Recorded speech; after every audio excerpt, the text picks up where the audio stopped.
Peran-peran manajerial menurut Mansberg itu dibagi ke dalam 3 macam. Nah, yang pertama itu ada interpersonal rules. Nah, poin pertamanya itu ada figurehead. Nah, figurehead itu tugasnya itu menjalankan tugas seremonial, sosial, dan hukum. Contoh dari figurehead itu sendiri yaitu pertama seperti menghadiri pesta pernikahan karyawan, dan yang kedua itu seperti menyapa tamu yang berkunjung. Nah, selanjutnya itu ada poin leader. Nah, leader itu tugasnya memimpin suatu tim, organisasi, atau suatu yang bersifat dengan keorganisasian.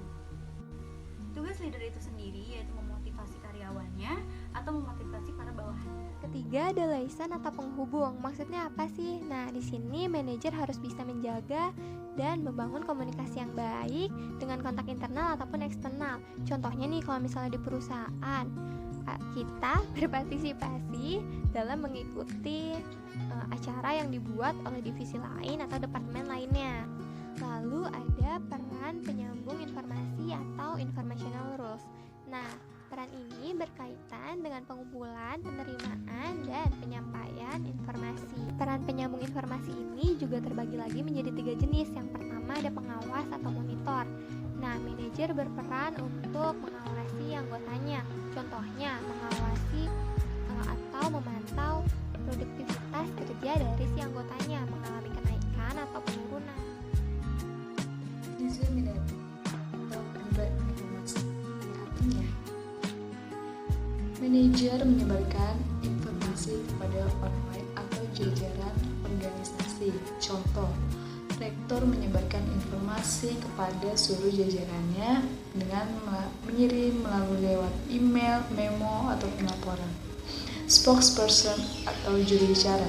Ini artinya manajer menyampaikan informasi keluar dan juga menjawab pertanyaan-pertanyaan tentang informasi yang dimilikinya. Contoh, rektor bersedia memberikan semua keterangan terkait informasi yang dimilikinya kepada seluruh jajarannya.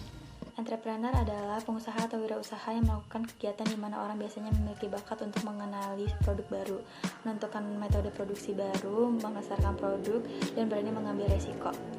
Contohnya adalah pengusaha amatir atau bisnis pemula yang tidak berpengalaman. Contoh spesifiknya adalah bisnis online.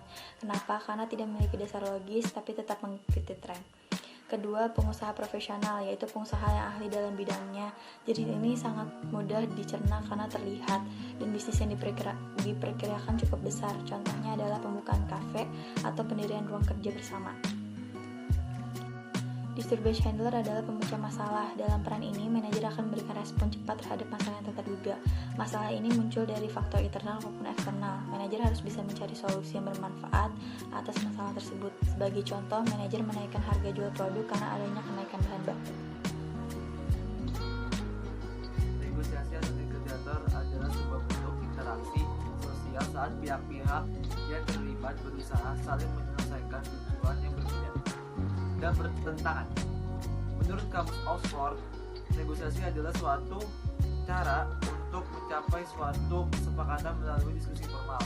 Contohnya tuh yang pertama, ibu-ibu membeli barang di pasar, lalu dia kemudian bernegosiasi dengan penjualnya.